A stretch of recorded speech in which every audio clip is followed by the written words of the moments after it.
Hey everybody, this is Danielle here with you. I am a licensed clinical social worker and a doctor of clinical psychology student. And every Tuesday, I'm starting now again for 2018, my Brain Talk Tuesdays. We're going to do them at 10 a.m. Pacific time. And I'm glad to be back with you. I know I took about a few months off from doing my live talks on Tuesday. I had some health issues come up, which I know I talked to some of you guys about, and I'm going to talk a little bit more about it today because it's been a great learning journey as well. So hello, please say hi as you join. I can see a few of you joined. Hi, Randy. Hi, Laurie. So great to connect. I love being able to connect with you live. So I'm going to talk today about our New Year's resolutions and the brain. Of course, everything I do has to do with the brain. I love learning how we can improve our brain, no matter if it be nutrition or mindset. So, and essential oils, that's really what I focus on. Hello, everybody. Thanks for saying hi. So my background, like I said, is I'm an LCSW, which means I'm a licensed mental health clinician, and I'm doing my doctorate in clinical psychology. So actually, my New Year's resolution this year is to finish all of my classes, my coursework, and then all this whole 2018 year, and all I will have left are my dissertation. So that's my goal for 2018. So I'd love to hear from you guys. Please type in your goals. What are your New Year's resolutions? I know it's sometimes, honestly, some years I don't even do them. I'm like, whatever, But honestly, it's a great time to push reset and evaluate. And whether it be January 1st we do this, or if we do it on April 1st, it's a really good time to reevaluate. So as we get started, I would love to see you type in your Happy New Year, your New Year's resolution.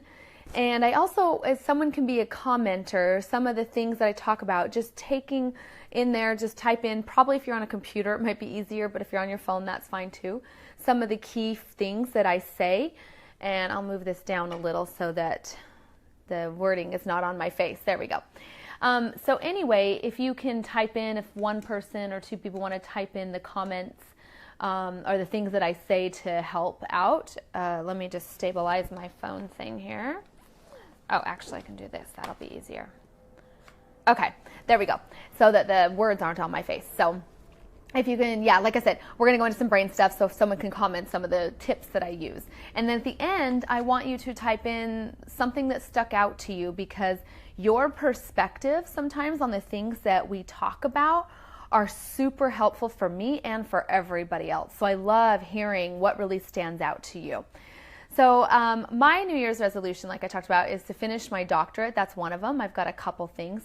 Finish my doctorate coursework in psychology and figure out what I'm going to do my dissertation on. I've got a lot of great ideas. But this past, in October, it all kind of started for me in August. I started having a lot of pain on my right ovary, and I didn't know what it was at first. It was real slight, and then it just grew like that. And then by October, so within 2 months, I had to go into immediate surgery, and they had to remove a tumor that had a pretty aggressive sarcoma cancer inside of that tumor. It was all contained. My biopsies for cancer in my abdomen came back negative, but the tumor did not. So anyway, so I've been dealing, my whole life kind of shifted. I was like super just like on the go and, busy with business, and all of a sudden where I couldn't even get myself out of bed. It hurt so bad, and I was nauseous and could hardly eat. I lost about 15 to 20 pounds. I've back to almost normal now, probably 10 pounds under still, but it just had a reset for me. So it was kind of like my New Year's in a sense. I had a reset on my health, my activity, and so I've been real stepped back from even social media because I've just been healing and taking care of myself. So I definitely have missed talking with all of you, but with that has come some great things that I've been able to reevaluate in my life, and I'm going to share some of that today. But let's talk about the brain. So New Year's resolution in the brain, I'm going to go back and read your New Year's resolutions, but please type them in. It's really great to hear those. So with the brain, when we have habits, I've got my notes here I'm looking at. When we have habits, we get into a total comfort zone. Maybe this is old news for some of you, but some of you may be new. When we get into a comfort zone, whether it be healthy or not, our body and our brain actually wants to maintain that. So this is why when people are in domestic violent relationships, right, like they have a domestic violence cycle we talk about, where they are in a relationship, it's all lovey-dovey, and then they start to have tension, and then it turns into abuse. And then it turns into them leaving, but then it turns into them going back, and they keep in this cycle. Why do you think they keep in that cycle? It's the brain.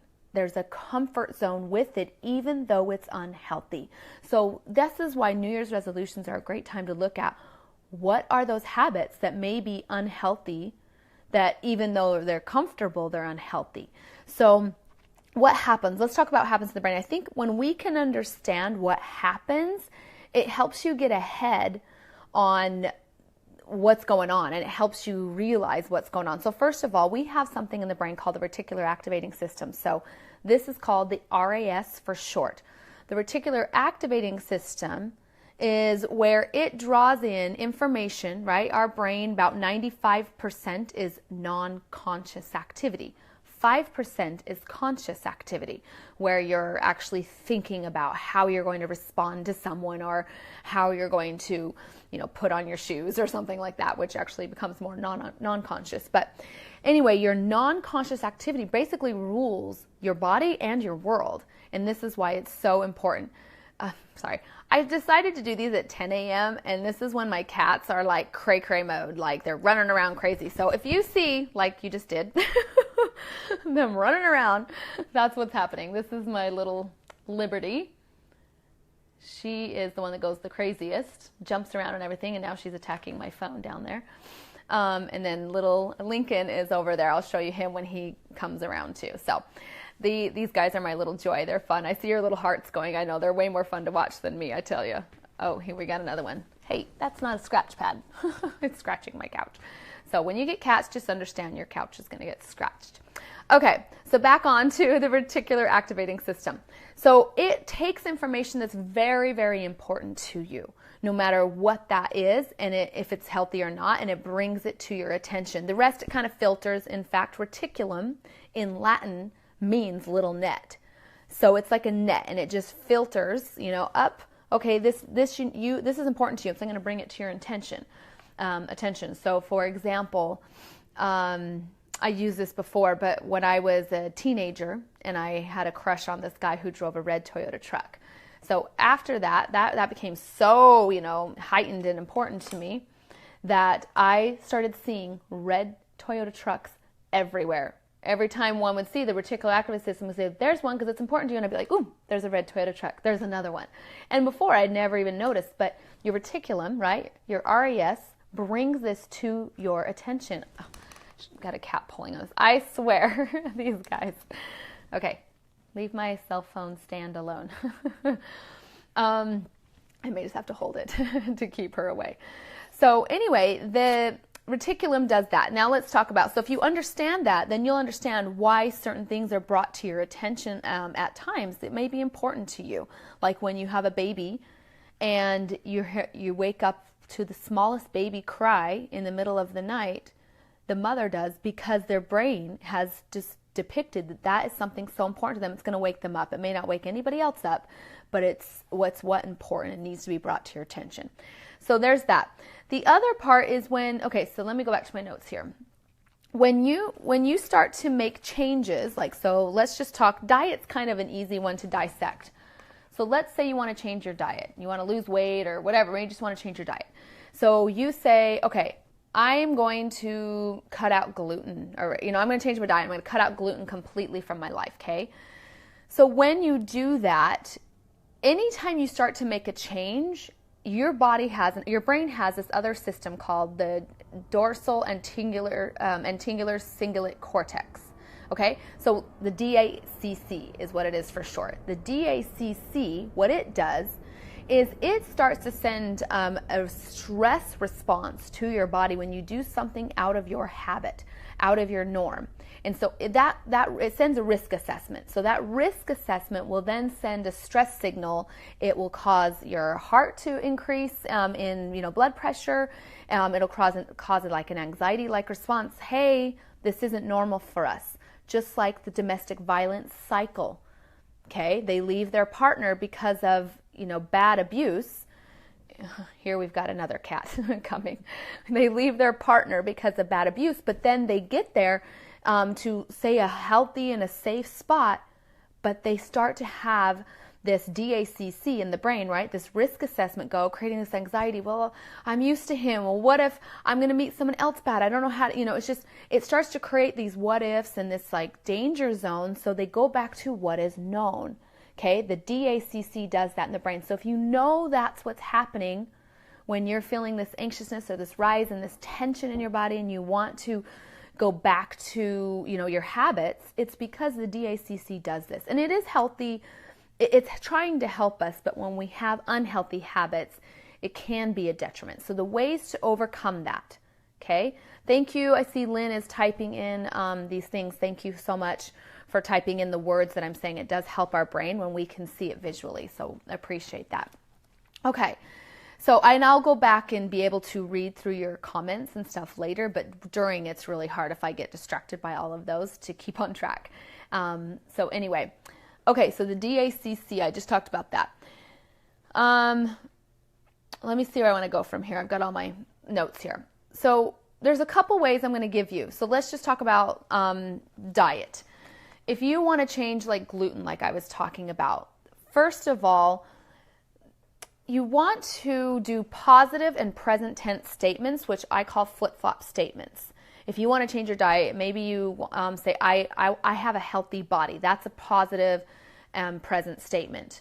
And I will tell you, this has been, let me give you an example. When I got out of the hospital, I was in the hospital about 8 days after surgery, which was a little longer than normal because I just had a really hard time. My body is not used to meds, not used to having a major surgery. They had to cut me up the abdomen to remove the tumor so that it would not be broken down and have cancer spread because it was growing so fast they knew there was cancer inside of it.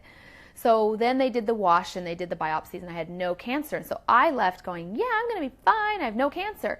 But then I talked to the doctors and it felt very dooming every time I talked to them. And it's no offense to them, it's just how it is your body created a cancer cell for a reason, and they wanted me to do a really harsh form of chemo. Well, in that, I don't have any other cancer formations. However, all of us, I've learned, have cancer cells. And because I was doing something in my diet or in my, nutrition or whatever it may be, that wasn't breaking down these cancer cells, which is called induced apoptosis. So I was not breaking down these cancerous cells. They immediately just want to go to chemo, and I immediately turn to nutrition, okay? So with that being said, I had some diet things I needed to change. I ate pretty healthy. I had to look at my diet in a whole other level. And when I started looking at it and looking at, this is cancerous, this you can't eat, this you can't eat. And I just felt overwhelmed because my fridge, everything was full of stuff. So what you want to do is flip-flop statements is the first thing, right? So I would sit and just tell myself, I have a healthy body. I just had to start saying, I didn't have to go, I have cancer cells inside of me. I might, create cancer again. No, I wrote down, you can put it on sticky notes. This is really helpful for me.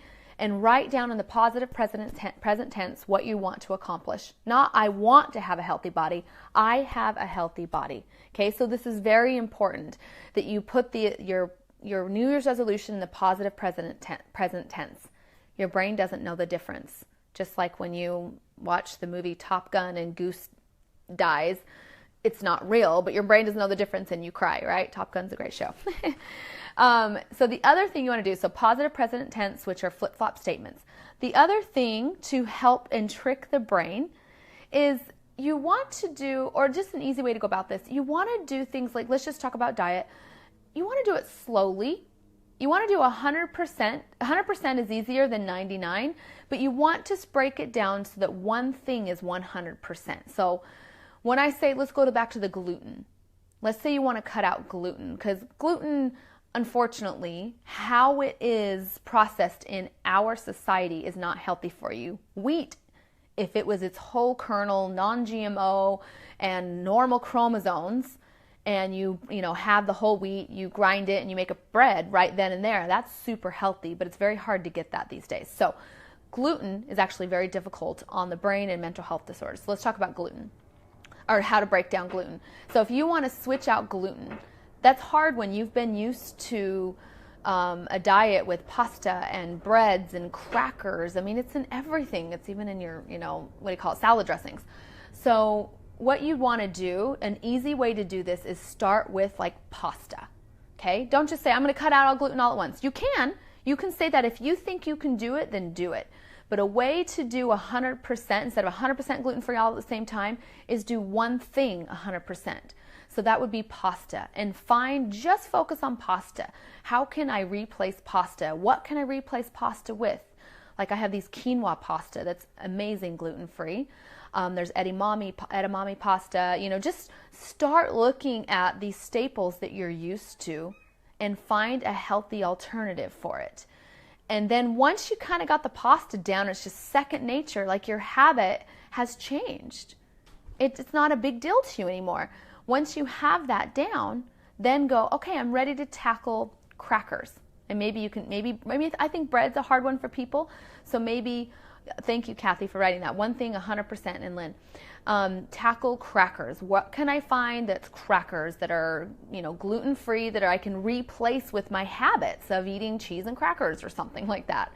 So crackers, like I like the Jill's crackers, just to give you a couple. Those are paleo. They're so good, and they're made from seeds. There's tons of things. So once you kind of have the cracker thing down, maybe you take 1 month for pasta, maybe it's 2, depends on you. Don't be hard on yourself, because I will tell you right now, when you stress about your changes in your New Year's resolutions, that's actually worse. The stress comes from that risk assessment, the DACC from the brain. So you'll want to do things, baby steps, to make big changes. So take the crackers. Next, take the bread, and then find your gluten-free alternatives for your bread, introducing it slowly with the family, whatever it may be. I have found some great gluten-free options that people would never even know, like pancakes, these paleo pancakes by Birch Benders. Oh my gosh, you would never even know they were not gluten. And what else have I have? Tortillas, siete tortillas that you wouldn't even know. I mean, there's just so many alternatives that you can use, but take one thing at a time. Like I said, it's hard if you're just like, okay, I'm not going to do it anymore. And then what happens? You fall off the bandwagon after a week and you're just like, forget it. It's too hard. So if you do baby steps and allow that risk assessment in the brain, right, the DACC, to calm down, because you're just doing one little thing, your brain doesn't even know. And then all of a sudden you're eating healthier. So back to real quick on my diet. When I got home from the hospital, I was just overwhelmed, and I was like stressed. I was like, felt stressed about everything I was eating. And I finally had to just say, you know what? I'm not going to stress about it. My body's going to know how to take care of itself. I can eat healthy, and I am a healthy person. Okay. So I ate, and I craved saltine crackers. I have gluten-free ones that are really good, but they're still got things in it that, on a anti-cancer aren't okay. But I was craving them because my belly was so upset after surgery. So I just allowed myself to eat that, and I just switched little things at a time to an anti-cancer diet, to where now my house is 100%, but it took me 3 months. But at the beginning, and I remember even one time I posted about it, and I had people just like, oh, you shouldn't do that, you shouldn't do that. And I'm just like, oh my gosh, like stressing me out when I was trying so hard to just do a little by little. So take your baby steps, choose, you know how you write a goal? Write your objectives. Your objectives are your steps to accomplish that. That's going to be the way you can trick your brain from the DACC, okay? And then that's the part of your brain that sends that risk assessment. And then once you start looking for all these little gluten-free options that are healthy, I'm just using that as an example, your reticular activating system in the brain will start to find, and it'll start to go, oh, well, this is important to you now. So we're going to show you, all of a sudden you're going to find cauliflower, pizza crust, which I love. You guys, go to cauliflowerfoods.com. I swear, this is like my staple now. Cauliflower pizza crust. It's plant-based, and you just put your own stuff on top of it. I don't know what the cats are doing over there, if you can hear that. Anyway, so that's really the meat of what I had for you today for your New Year's resolutions and the brain. You can absolutely accomplish. The one thing I would say is focus on one thing, maybe health-wise, one thing spiritual, and maybe one thing business, or something that you want to do. If you focus on too many things, it'll be hard. So I've got a spiritual goal and I've got my doctorate goal, and I have business goals. And so this is really where you can compartmentalize and then write down those objectives. And of course, I have my nutrition goals with my anti-cancer diet now, which I'm doing great, by the way. I am cancer-free, just working on my body being able to induce apoptosis. And I did a thermography exam the other day. You guys, that's awesome. It can detect cancer cell buildup, thermography, and it's amazing technology that just sees thermally what's going on in your body and can show if there's a cancer formation with like tumorous activity, even at a smaller level than PET scans can do. So really, really cool. I had to pay for it out of my own pocket because, of course, it's not accepted in Western medicine yet, but I do recommend it.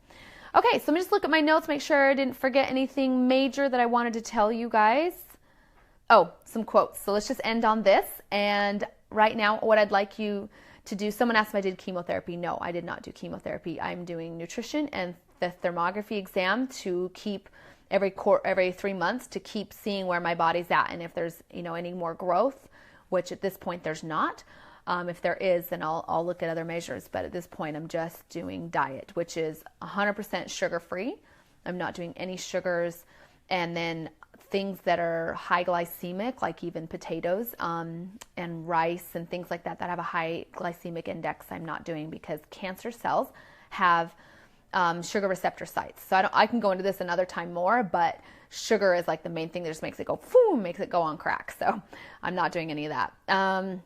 Okay, so I'll go on to anti-cancer diet stuff another time, but I just want to kind of give a little synopsis. But I'd like you to write down your major tips that you learned today. What was something that stood out to you from your perspective? And go ahead and type those in. And I'm just going to end on a quote. So one of my friends' father, he always says this quote. It's so funny. It's so simple, but it's so true. He says, things that don't change tend to remain the same. So true, right? It doesn't change. It's going to remain the same. And then another one I loved was from Albert Einstein. And this kind of goes along with this. Be patient and loving and kind with yourself, because he says a person who never made a mistake never tried anything new. Don't be afraid to try something new because of mistakes. Mistakes are part of life, and that's how we learn from them. So just, be loving and patient with yourself. Do your flip-flop statements, I like to call them, and have a happy new year. It's going to be an amazing 2018. You're going to be able to accomplish your goals, especially just knowing the ins and outs of the brain and how it works. You will be able to accomplish it. So thank you so much, and thank you. I love reading your little tips that really stuck out. One thing I want to say on that before I end is when something sticks out to you, that's your reticular activating system telling you it's important to you. And it's something that you needed to hear and needed to implement. So really, really cool. All right, you guys, have a happy new year, and be sure to share this.